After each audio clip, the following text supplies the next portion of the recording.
మీరు ఒక మంచి ఫాదర్ అని, ఒక మంచి ఫ్యామిలీ పర్సన్ అని, కానీ మీరు బాగా చూసుకున్నంతగా మీ ఫ్యామిలీని ఇంకెవరు చూసుకోరని మీకు దగ్గర వాళ్ళే నాకు చెప్పారు. కానీ ఎందుకు మీరు మిమ్మల్ని ఇంకా సొసైటీకి మాత్రం అలా ఇంట్రడ్యూస్ చేసుకుంటారు ప్రతిసారి? ఫస్ట్ ఆఫ్ ఆల్ అది ఎవరు చెప్పారో వాళ్ళకి తెలియదు. ఒకటి,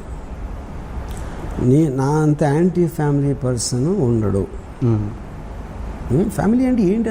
ఫ్యామిలీని చూసుకోవడం ఏంటంటే వాళ్ళు అన్నీ పోషించే బాధ్యత కావచ్చు, రకరకాల బాధ్యత ఎవరు చేయరు. ఫ్యామిలీని పోషించే వాళ్ళు ఉంటారా? అంటే ఇంత వద్దు, ఇది రిలేషన్సే వద్దు అనుకునే వ్యక్తి ఇదేంటి? ఇప్పుడు నేను మానవ సంబంధాలు, నాకు ఒక రిలేషన్షిప్, ఒక నా వాళ్ళు అనే ఫీలింగ్ అసలు నాకు ఉండదు. ఎవరి మీద ఉండదు, నా మీద నాకు కూడా ఉండదు యాక్చువల్గా. ఓకే, అలాంటప్పుడు ఎవరో నాకు రిలేటెడ్, లేకపోతే ఫ్రెండ్, చుట్టం, లేకపోతే అలాంటిది అసలు నేను అసలు అబ్సల్యూట్లీ నాకు ఫీలింగ్ ఉండదు. నా డాటర్ అమెరికాలో ఉంటుంది. ఓకే, లాస్ట్ ఇయర్ నేను హైదరాబాద్లో ఉన్నప్పుడు తను వచ్చింది. 1 month హైదరాబాద్లో ఉంటే నేను 10 నిమిషాలు కలిసాను 1 monthలో. అంటే తను కలవాలనుకున్నా అది వేరే విషయం, అది నాకు తెలియదు. తను ఏమనుకోదు, నేను 10 నిమిషాలే కలిసాను. ఓకే, ఇంకా అలాంటప్పుడు నేను ఇంకా ఫ్యామిలీ పర్సన్ ఏంటి ఫ్యామిలీ పర్సన్ అంటే బాధ్యత తీసుకోవడం. బాధ్యత ఎవరు తీసుకోరండి, బాధ్యత ఎవరు తీసుకోరు. అంటే ఇంత స్ట్రైట్గా మాట్లాడే వర్మ గారు అది కూడా అంత బాధ్యత కూడా తీసుకుంటారా అని ఆశ్చర్యపడే వాళ్ళు ఉంటారు కదా. నేను ఇంకా వాళ్ళ గురించి నేను సో నా వల్ల కాదు. నా ఉద్దేశంలో ఫ్యామిలీ మీద అంటే వచ్చేసి అమ్మా బాగున్నావా, ఎలా ఉన్నావమ్మా, ఇలా కూడా కూర్చుని మాట్లాడి అందరం భోజనం చేద్దాం, వెళ్ళి రెస్టారెంట్కి వెళ్దాం కలిసి అని, అలా గుడికి వెళ్ళొద్దాం, అలాంటివి నేను చేయను. ఓకే, మరి బాధ్యత మాత్రం తీసుకుంటారు. అంటే నిజం చెప్పండి, మీకు మీ భార్య పిల్లలు గుర్తొస్తారా లేదా? అసలు ఎప్పుడు నాకు I have a fundamental problem with the words. భార్య, పిల్ల, తల్లి, చెల్లి, అసలు ఆ వర్డ్స్ మనుషులు ఇందాక నాకు బంధాలు ఉండవు, బాంధవ్యాలు ఉండవు. ఓకే, నేను ఓకే బంధాలు లేవు, ఆ మనుషులు గుర్తొస్తారు. ఉండరు, ఎవ్వరు గుర్తున్నారు నాకు. ఓకే, నేను అప్పుడు చేస్తున్న నా సినిమాకి సంబంధించి, నా వర్క్కి సంబంధించిన మనుషులు, వాళ్ళతో నాకు పని ఉన్నప్పుడు వాళ్ళు గుర్తొస్తారు. ఓకే, అంతే. నా మొత్తం రిలేషన్షిప్స్ నా పనుల మీద డిపెండ్ అవుతాయి. ఓకే, నాకు వాళ్ళ నుంచి ఏమి కావాలి అన్నది ఒక్కటే నాకు మనుషులు గుర్తొస్తారు. More selfish. Selfish of course. I'm selfish and self centred. It's more stronger than selfish. Self centred. మీకు మీది లవ్ మ్యారేజ్ కదా? ఆ ఎపిసోడ్ చెప్పారు, మరి ఇదేమైనా చెప్పగలరా? లవ్ స్టోరీ, మీ లవ్ స్టోరీ ఎలా స్టార్ట్ అయింది? My love story like anybody else. ఆ టీనేజ్లో ఆ టైంలో అదంతా అయిపోయింది అంతే. అండ్ ఐ థింక్ నాకే తెలీదు నేను నాకు లవ్ చేసే ఒక కెపాసిటీ కానీ ఒక అర్హత లేదని. కానీ నాకు ఉన్నట్టు నేను తనని నమ్మించాను, తను మోసపోయింది. పెళ్ళైన తర్వాత మీరు మొట్టమొదటిగా షాక్ అయిన సంఘటన ఏంటి? పెళ్ళైన తర్వాత ఏంటి అంటే ఎలాంటి దీనికి సంబంధించి? పెళ్ళి అంటే మీరు ఎక్కడైతే మీరు అసంతృప్తి పొందారో, పెళ్ళి అంటే ఇదా? తను షాక్ అయిన ఇన్సిడెంట్ ఉన్నా, నేనేం షాక్ అవ్వలేదు. ఎందుకంటే నేను అంత స్వార్థపరునని తనకి పెళ్ళి అయిన తర్వాత వరకు తెలియదు. ఎలాంటి స్వార్థపరుడని? అన్నిట్లోనే అంటే నేను కేవలం నేను చేయదలుచుకుందే నేను చేస్తాను, నాకు ఏమి ఇష్టమైతే అదే చేస్తాను. ఇంకొకరి కోసం ఇంత కూడా కాంప్రమైజ్ అవ్వడు, ఇంత కూడా అనేది అలాంటి స్వభావం నా దగ్గర ఉందని తనకి పెళ్ళైన తర్వాత తెలిసింది. ఓకే, ఈ ఇన్సిడెంట్ ఎంతవరకు కరెక్ట్? ఒక పెళ్ళైన తర్వాత ఒకసారి మీ వైఫ్ మిమ్మల్ని లేపుతూ పాల ప్యాకెట్ తీసుకురా అంటే కరెక్ట్ తీసుకురావట్లేదు, ఒకసారి చెప్తారా ఏంటది? నాకు నన్ను పొద్దున్న 5 గంటలు లేపి పాల బూత్కి వెళ్ళాను, పాలు తీసుకురాను. నేను వెళ్ళనని చెప్పాను.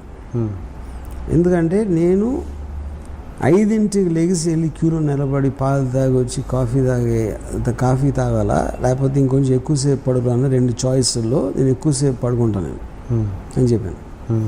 ఇప్పుడు కాఫీ అలా నీకు కావాలంటే నువ్వు తెచ్చుకోను. ఓకే. యా. సో అలాంటివి చాలా జరిగాయి. యా. శివ రిలీజ్, మీ పాప పుట్టింది శివ రిలీజ్ తర్వాత కదండి, శివ నడుస్తున్నప్పుడా? శివ నడుస్తున్నప్పుడే. నడుస్తున్నప్పుడు. సో అప్పుడు మీ పాప పుట్టడం వల్లే మీకు ఇప్పుడు ఈ సక్సెస్ వచ్చిందని చాలామంది అని ఉంటారు. అప్పుడు అది కూడా మీ చెవులకి అప్పుడు కోదండరామిరెడ్డి గారు నా పాప పుట్టిన ఆల్మోస్ట్ నాకు బ్రేక్ కన్ఫర్మ్ అవటం కూడా అప్పుడే జరిగింది. అదే జస్ట్ ఆల్మోస్ట్ ప్యారలల్గా. అప్పుడు ఎవరో నాకు స్టూడియోలో కలిసి కోదండరామిరెడ్డి గారు అనుకున్నాను, గుర్తురావట్లేదు, కంగ్రాట్స్ అన్నారు. అంటే నేనేమో నాకు సినిమా బ్రేక్ వచ్చిందని చెప్పారు అనుకున్నా. అసలు నాకు డాటర్ పుట్టింది, దానికి కంగ్రాట్స్ చెప్పచ్చు అనే థాటే నాకు రాలేదు అసలు. ఎందుకంటే పిల్లోడు పుడితే కంగ్రాట్స్ చెప్పడం అనేది అది చాలా స్టూపిడ్ అనిపిస్తుంది. అంటే ఇప్పుడు ప్రతి మనిషి, ప్రతి జీవరాశికి కెపాసిటీ ఉంటుంది. దానికి కూడా ఏంటి భూమిలో కంగ్రాట్స్. సో నేను ఒక ఏమీ ఎక్స్పీరియన్స్ లేకుండా, ఫిల్మ్ ఫ్యామిలీ నుంచి రాకుండా, కేవలం నాకున్న ఎబిలిటీ తోటి కన్విన్స్ చేసి నేను బ్రేక్ తెప్పించుకున్నాను అనేది కంగ్రాట్స్ చెప్పాల్సిన చాలా గొప్ప విషయం అని నా ఫీలింగ్. అది ఎవరు పిల్లల్ని పుట్టించగలిగితే అది కాంగ్రాట్స్ అంటే. సో అది అదృష్టంగా మీకు వచ్చిందని మీరు నమ్మరు దాన్ని. మీ బ్రదర్ ఉన్నారు కానీ ఇప్పుడు నా అదృష్టం నేను అనుకోను, కానీ నాలాంటి ఫాదరు, నాలాంటి మొగుడు మా వైఫ్కి ఉండటం వాళ్ళ దురదృష్టం. అది మాత్రం బికాజ్ నా అంత సెల్ఫ్ సెంటర్డ్, సెల్ఫిష్ పర్సన్ అనేది ఏ ఫ్యామిలీలో ఉండకూడదు అనేది నా ఫీలింగ్. అంటే వాళ్ళ పాయింట్ ఆఫ్ వ్యూ నుంచి చెప్పేది. అదే మీకు ఇలాంటి అవేర్నెస్ అప్పుడు ఉంటే కనుక పెళ్ళి చేసి కరెక్ట్. పెళ్ళి చేస్తారు. మిస్టేక్ చేసింది నేను, బట్ సఫర్ అయిన తను. దానికి మీరు అంటే నష్టం డబ్బుల రూపంలోని కాదు, దానికి ఎలా వాళ్ళని దాన్ని ఏమంటారు, నష్టపరిహారం అని, డబ్బులని కాదు, దాన్ని ఎలా మీరు మళ్ళీ రీబ్యాక్ చేయగలరు? చేయలేరు. ఓకే. ఇక్కడ అది ఫీలింగ్ సంబంధించిన విషయం. ఫీలింగ్ అనేది మీరు దాన్ని ఒక కన్స్ట్రక్ట్ చేయలేదు దాన్ని. ఓకే. అందుకని మా డాటర్ నా డాటరు నన్ను ఒక జీవిని చూసినట్టు చూస్తుంటాను. స్పీసీస్ అంటే ఒక జూకి వెళ్తే అని ఒక, ఎందుకంటే అలాంటప్పుడు నాతో బేర్ చేయగలుగుతారు ఎవరైనా. నన్ను మనిషిగా సీరియస్గా తీసుకుని ఎవరైనా హర్ట్ అవుతారు. ఓకే. నన్ను ఒక వింత జంతువులాగా చూస్తే they can have a very good relationship with me. అందుకని నా డాటర్ నన్ను రాము అని పిలవమని చెప్తున్నాను. నాకు నాన్న అని కూడా నాకు ఇష్టం లేదు. ఓకే. అప్పుడు రాము అంటే ఆబ్వియస్లీ మీకు ఈవెన్ ఒక ప్రాక్సిమిటీ కూడా బెటర్ అయిపోతుంది. ఇక డివిజన్ లేకుండా అమ్మ బాగున్నావా, నాన్న వచ్చారా, మీరు ఇలాంటివన్నీ తీసి పాడేస్తే you will become like friends. Mother name relationship ఎక్కువ ఉంటుంది. మదర్ నేమని పిలుస్తారు మీరు? నా మదర్ని అమ్మ, ఎందుకంటే నేను పుట్టినప్పుడు అది అలవాటు అయిపోయింది. అది నాకు అంత పుట్టినప్పుడు అంత తెలియలేదు కాబట్టి ఇప్పటికీ అమ్మ అని పిలుస్తాను. అంటే మీరు అంటే మీకు ఒక నాలెడ్జ్ వచ్చింది కదా, ఇప్పుడు మానేయచ్చు కదా పిలవడం. మళ్ళీ ఇంకా అంతమంది ముంబై అని పాలిటీషియన్స్ మారుస్తారు, కానీ ఒకసారి వర్డ్ అలవాటు అయిన తర్వాత ఇంకేంటి మార్చేది. నేను మా ఫాదరు పోయినప్పుడు నేను చెప్పాను ఇంట్లో మా మదర్కి, నాకు నాన్నగారి ఫోటో ఒక దండ వేసి అక్కడ పెట్టడం ఇష్టం లేదు. ఆయన ఒక హ్యాపీ మెమరీస్ కోసం గుర్తొచ్చినప్పుడు అనుకోను, అంతేగాని అడ్వర్టైజ్మెంట్ చేసినట్టు మా ఇంట్లో ఉండేవారు నేను పోయారు అని దండ వేసి పెట్ట నాకు చిరాకు అసలు అలాంటి ఫోటోలు చూస్తే. మామూలుగానే ఉన్నారు, మనతో ఉన్నారు, ఆయన మెమరీస్ ఉన్నాయి. కానీ మామూలుగా లోకంలో ఎవరైనా ప్రపంచంలో భార్యాభర్తలు విడిపోతే వాళ్ళు ఇంకా మర్చిపోతారు, వాళ్ళ రిలేషన్ ఇంకెవరికొరు గుర్తురారు, దూరం అయిపోతాయి రిలేషన్స్ ఎక్కడైనా. కానీ మీ విషయంలోకి వస్తే రివర్స్ అయిపోయింది. మీరు వాళ్ళని బాగా చూసుకోవడం మీన్స్ బాధ్యత తీసుకుంటున్నారు, ప్లస్ మీ బంధం కొంచెం ఎంతో కొంత అప్పటికంటే బెటర్గా ఉంది. ఇప్పుడు ఏదైనా కూడా బంధాలు అనేది ఇప్పుడు చాలా మంది నాకు తెలుసు అది అయిపోయిన తర్వాత ఏదో డైవోర్స్ తీసుకుంటారు, వేరే పెళ్లి చేసుకుంటారు, మళ్ళీ వెళ్ళి విజిటేషన్ రైట్స్ పెట్టుకుని సాటర్డే సండే ఆ కూతురు కొడుకుతో ఉండి ఇలాంటి ఎంతో వందల మంది ఉంటారు అలాంటి. మిగతా బంధాలు తెచ్చుకోకుండా అలాంటివి నేను చేయలే.